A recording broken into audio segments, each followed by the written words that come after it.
Yes, I agree, we fight. But there are two ways of fighting.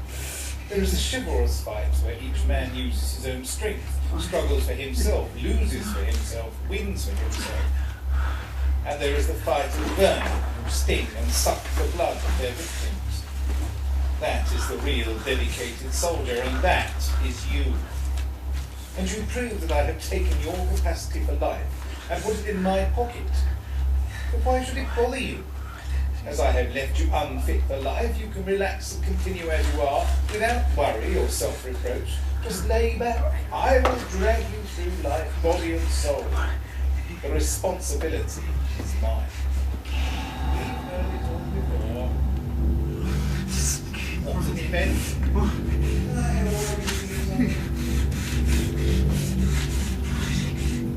What's a fat lot of juice?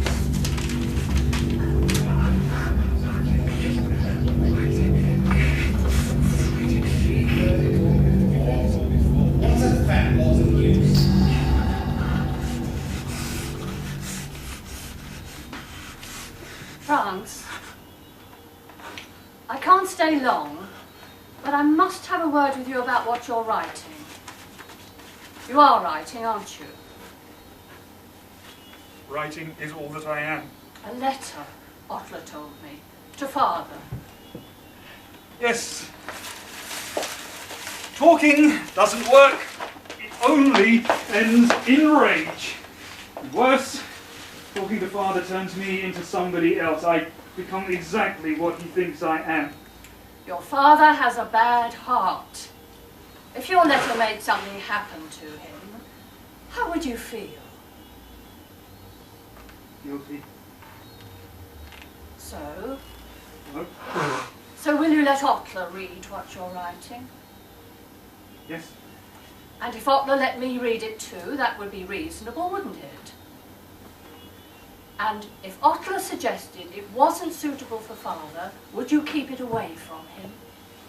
Keep it somewhere safe until some other time when it might be suitable. Write my letter to my father. Write down so much that I wanted to express and then not give it to him. Just think about it. Who could write anything that would change Herman? It would only give us trouble. I just ask you to think.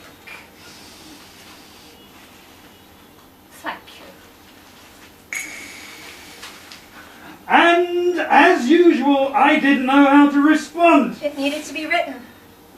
Yes. Does it need to be read? Yes. Does it need to be read by father?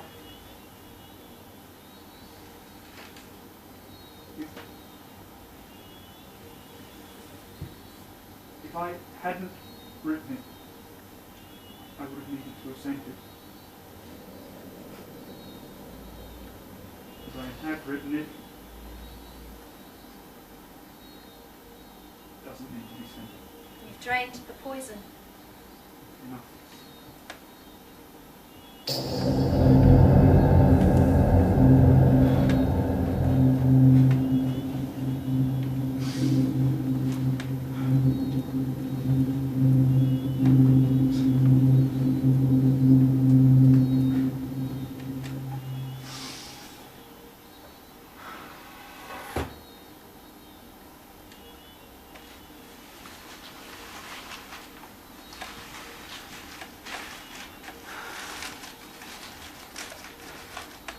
Father,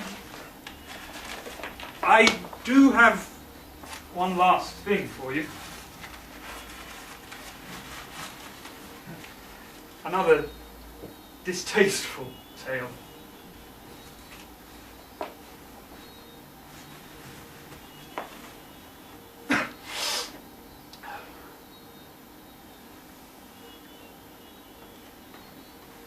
Before the law.